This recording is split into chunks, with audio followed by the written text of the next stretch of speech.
all started because of my reaction to another person's reaction to me. And I don't really know how it escalated to this point. And I guess it's interesting because it's a kind of deeper, sort of metaphysical position that you're really arguing here that you might not have really been expecting.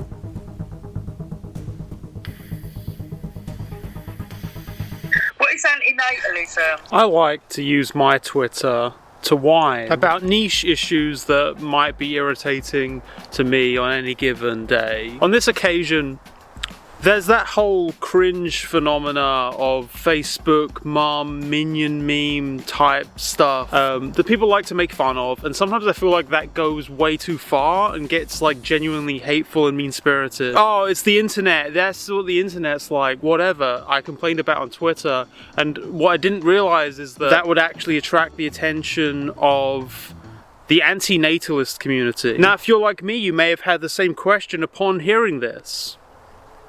What is the anti-natalist community? Antinatalism essentially is the belief that because people don't consent to being born, it's wrong to have a child. Because there's suffering.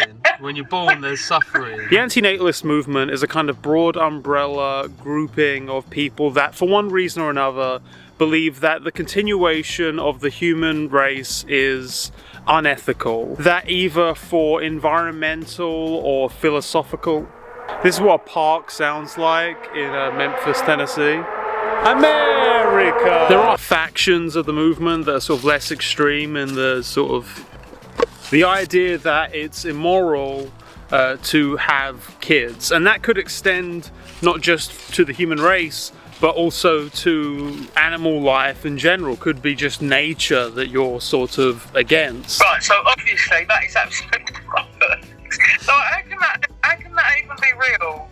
Like, how can people actually, that is like deleting the population of the planet in one generational swoop. Oh yeah, let's all jump on board that trend and wipe out humanity.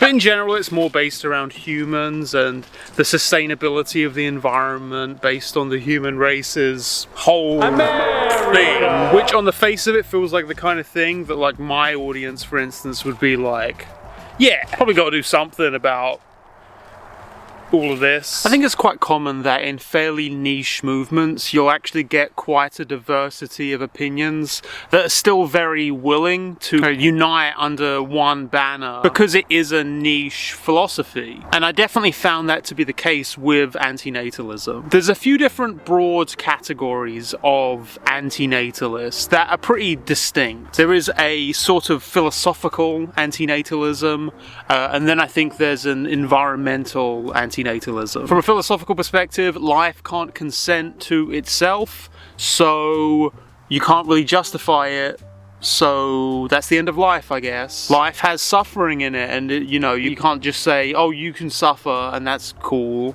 Really, when you think about it, that's the broad strokes idea of it, and that would extend not just to humans but all life. Bearing in mind that most people that think this way still aren't saying like, so we should forcibly exterminate all life. They're not like supervillains, but they do feel like we should just kind of opt out of existence. And probably would recommend that, I guess, to the other animals if they were willing to sort of hear us out on that. Environmental perspective is actually kind of pro-life in a sense because it's saying human beings are wreaking devastation on our planet, we're like an invasive species, and therefore if you care about reducing harm, then what you should really care about is like lowering the number of humans to reduce the amount of damage that we can cause. That's definitely a position that a lot of people within antinatalism wouldn't consider antinatalism. There's also an antinatalist position where you're saying, I'm not against life, or I'm not against people giving birth, I just personally don't want to have kids. That's also known as not an antinatalist. There's a lot of people within antinatalism that just aren't. Generally people that have most likely grown up in very conservative areas that have sort of made them feel as if simply not wanting to have children is this radical thing that therefore they associate with like antinatalism. Just being for people having a choice is not anti-natalist. I think that's just an absurd broadening of the term, and it's like, okay, before we even continue further, just as a vibe check, do you think that what I'm saying by saying that I am not an anti-natalist is that it's wrong for people to choose not to have children. Like, do you think that's what I would, do you think that's my, just as a general, like, do you feel like, do you get the sense from me that I'm saying if you choose personally not to have kids, you are sort of evil? I know we've met today in the woods and we may be strangers, but just what do you feel? Do you feel like I'm saying you're evil if you don't want to have kids? What are we feeling today? I'll just say it right now. I think if you personally don't want to have kids, that's okay. I think it's okay to not want to have kids. I did not mean to spark the ire of the anti-natalist movement. I generally agree with the idea that the more pro-natalist side has probably created a lot more societal harm over the last few millennia, in the sense of people being pressured to have children, pressured into birth and parenthood, especially in times where mortality rates were much higher and the rights of parents were much more limited. Yeah, there's been a lot of harm done, and I understand that anti-natalism as a movement is largely predicated on a response to that. And that's fair enough, but look, both sides are bad. At the end of the day, the middle's always the way to go, so we're going to have to find the middle position here between being in favour of forced childbirth and wanting to end life itself. I guess it's important to be able to create some kind of distinction between like a pro-life person and like a pro-life person. I don't think that it would be good for life as a concept to no longer exist. Inherent to life is suffering, and yeah, you can't consent to that. You're just sort of born, and then the assumption is that through living, you're going to ultimately end up being okay with the conditions that you were born into. And I get how, sort of in the abstract, that is something that seems inherently cruel. I guess what I think about is the nature of the relationship between parents and children to begin with. The fact that kids don't really consent to many things that parents do on a regular basis. A baby doesn't necessarily consent to you wiping its butt, but you do it anyway because you think it's in its best interests. Pretty sinister when you think about it. Oh, it's in the best interests of the baby for you to wipe their butt? Oh, you think you know? You think you know what that baby's thinking? You think you know what that baby is thinking just because you gave birth to them? Wow. Dressing up in clothes. Many babies probably don't want to wear clothes, but they have to because it seems to be the right thing.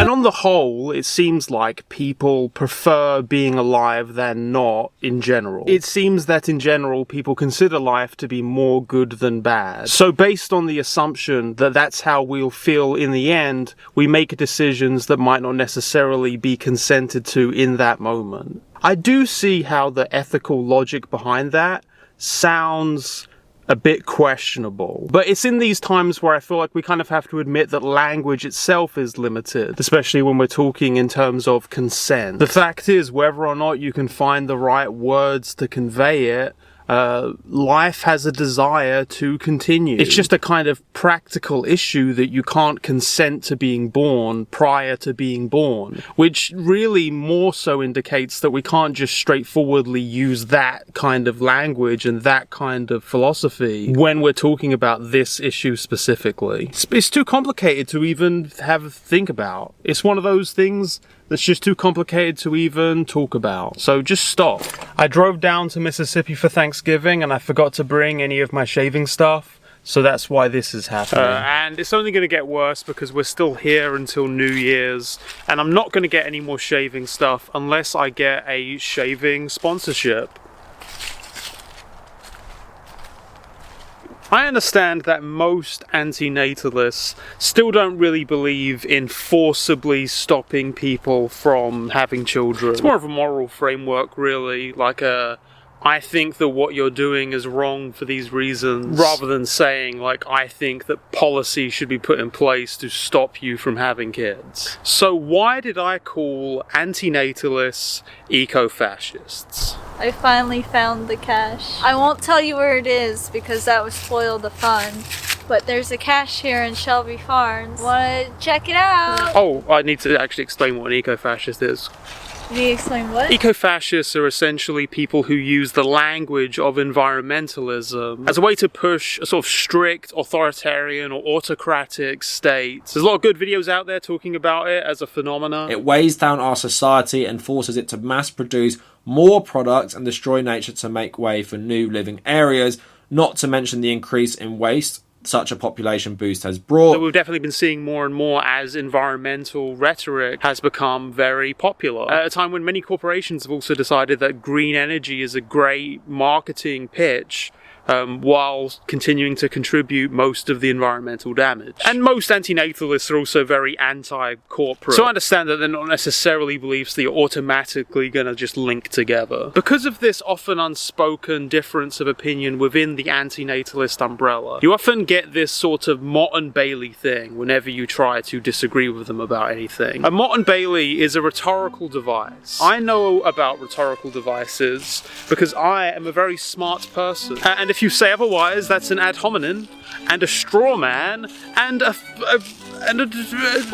roundabout argument, a little bit of a toad in the hole argument that you're making there, a little bit of a tallywhacker argument there, a little bit of a suspicious twanger, a suspicious prong argument. The idea of the Mott and Bailey is that you have a more extreme position that you sort of put out there, but then when you need to defend it, you resort to a much more moderate position. And with antinatalism, what I've been seeing is that when they're arguing about it, they'll say, oh, so it's extreme or harmful just for me to think that you should personally not maybe have as many children and there should not be as many children suffering. It's taken to be a very sort of soft and personal position. And yet, if you actually go onto their community, what you'll constantly find is posts about how people that live in poverty shouldn't have kids, posts about how disabled people shouldn't have kids, shaming poor people and disabled people for having kids. Suddenly, that more distant philosophical position is sort of replaced by this environmental take, this,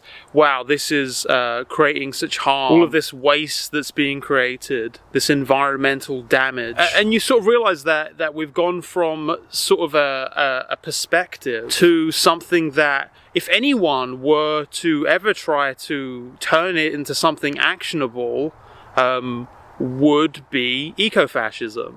You essentially start from, is it my right to have kids? Which is something that I guess arguments can always be made for one way or the other. But then the argument sort of starts to become, who has the right to have kids? And it comes out of this antinatalism as environmentalism side of things. Because when you do start to think of cutting populations in terms of utility, in terms of waste, when you essentially try to take this philosophical position and turn it into anything remotely actionable, suddenly you're saying, well, do disabled people take more resources in society? Or inherently, because if you're disabled, that means that society doesn't work for you in some way. Who is more likely to be provided for? Well, I guess the children of rich people. So I guess actually we should think of childbirth as a kind of right that you don't have if you're poor or disabled. Suddenly you go from a conversation on the nature of consent as it pertains to life and the inherent suffering of life to just population control and thinking of human beings in terms of resources to be moved around based on efficiency. In and of itself, antinatalism is, I guess, just a position you can have if you take discussions of consent and try to apply them to the idea of birth. Unfortunately, a sort of unaddressed problem within antinatalism is the number of people that will come into it with some attempt at communicating this belief into anything real, anything material, and instantly it's ecofascism. It just is. It's every definition of ecofascism. Don't want to sound like a dick or nothing, but it says on your chart that you're fucked up. I feel like a lot of liberals and leftists kind of fall into this idiocracy mentality, where you could see it in the anti-natalists with Why do all these stupid, uneducated, ignorant people have like a bajillion kids, and then this couple who really wants to wait and see and make sure everything's right, that they can't have a kid, and it's like, how dare. Weirdly, I have noticed a crossover between the anti-natalist community and the child-free community. It's really fucking weird to specifically hate children. You don't have to like them, you don't have to want them, but specifically the anti-child hate, what end does it get you other than just perpetually making you upset? And that child-free contingent is completely antithetical to the idea of antinatalism to begin with. It has nothing to do with like resenting children to be an antinatalist. So if you're just someone who's personally irritated by children, I guess I'm sorry for whatever experience led you to feeling that way. Grow the fuck up. Everyone was a kid. Everyone was annoying. Everyone, you're still annoying. You're really annoying. So I'm not really going to address antinatalists as if I'm addressing child-free people, because if you're actually an antinatalist, it's not really about that. I hope that I can open a dialogue with the antinatalist community, because I think that a lot of people are probably going to turn in that direction thanks to a lot of antinatalist kind of rhetoric that has been spread over the last few decades, largely adopted ironically by corporations, hoping to pass the buck of their own wastefulness and greed onto the general population, who realistically have very little control of their everyday environment. This is a point I wanted to convey more than anything else to anyone watching this who might happen to have sort of anti-natalist sympathies. The problems that you have assigned to poor people and overpopulation, this kind of idiocracy thing, are 100% the result of the economic conditions that we have decided on. And when I say we, I don't mean in a democratic sense. I mean that's the current an economic system that we can control, that we can change. The massive hoarding of wealth, the special privileges granted to large corporations, the lack of any checks and balances for the privileged, that is the problem. That is the reason that we're seeing all of this environmental damage from humanity. It isn't humanity, it's a very select group of business interests. And when you boil it down to an idiocracy problem, to a problem of poor people just deciding to shit out 10 kids, you don't just end up indirectly endorsing eco-fascist principles. You actually provide cover for the groups doing the most harm. Idiocracy is presenting us with a blunt and exaggerated demonstration of the machinations of capitalism and the intelligently self-interested corporations who seek profit above all else with disregard for the safety and health of society. The problem is that the film has, up until this point, placed the blame for society's downfall squarely on the rapidly devolving general public. Consider this, also. Human beings are not an invasive species. We are a thing that came from this planet. We spread as a result of our development as organisms on this planet. We weren't just displaced around the globe.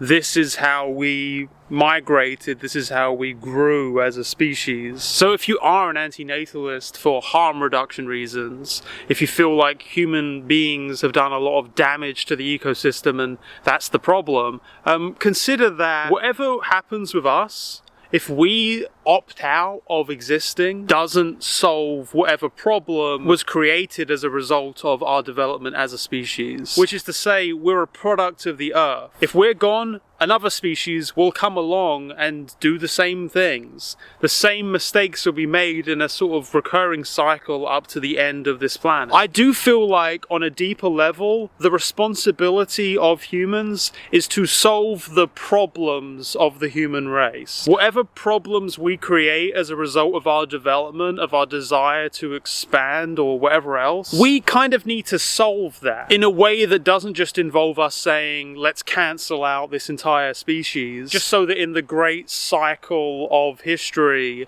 something else comes along and just does all the same stuff. So if you are of that very philosophical sort of mindset, that's still kind of my take on it. That's the thing that gives me hope for future generations. That it becomes easier and easier over time to collaborate and to come to these answers that we need to come to. I'm not of the degrowth mindset. I think degrowth is a very loaded term now because there's a lot of, I think, fairly well-meaning people that still call themselves degrowthers. There's a lot of degrowthers that I think come very close to the anti-natalist philosophy. You know, I think there's always hope out there. I mean, I've found a new home here. You know, there's always opportunities if you're willing to look for them. There's always, oh, what the fuck is that? Only life can solve the problems of life, and only life can suffer the consequences of life. If you really think about it, there's no harm either way. We've got to figure this stuff out one way or the other, and the part of us that doesn't is the part that's not really going to care anyway. It's not really invested. Either way, why are you speaking on behalf of Team Death when you're not dead? Just seems weird and hypocritical to me. Just seems a little strange to me that you would speak for them when you're on our side. It's like you've got, you know, Waffle House going, we haven't got enough hash browns. And then you've got White Castle across the street going, well, we have more than enough sliders, so why don't you just shut up? They have their own problems to deal with, okay? We need to figure out this hash brown problem. There's only one race, the living race. As for the mum meme itself, yeah, I guess that some mums can be annoying in feeling like they deserve some kind of rights just because they've had a child. I guess I just feel like maybe we should just chill a little bit sometimes. That's it, just a little bit. Soon there won't be a Twitter, and then we can all finally be friends. It's been a fantastic couple of months for videos, folks, and I've really enjoyed making them for you. What I haven't enjoyed is losing patrons. Please, please, become a patron. The last few months have been an amazing month. I have really enjoyed producing videos over the last few months, and I hope that you've all enjoyed the sort of variety of things that have been on offer. 10% off on Patreon. Ko-fi for tips. I would really appreciate it. I'd really appreciate it. This holiday season, God, I would appreciate it. I would say that Burger King, pound for pound, is, and it sucks to say this because I have a lot of childhood attachment to Burger King as one of the two options I had for fast food as a kid. Burger King is the worst right now. It's the worst one in terms of the service provided and maybe the food. Maybe not quite the food. Price point? Price-wise? Bad. Price-wise, bad. That's the thing. I think service-wise, Taco Bell is probably narrowly the second worst, but the price points with Taco Bell are actually reasonable. Whereas Burger King, it's pricey now, and we've been sitting in this line for 25 minutes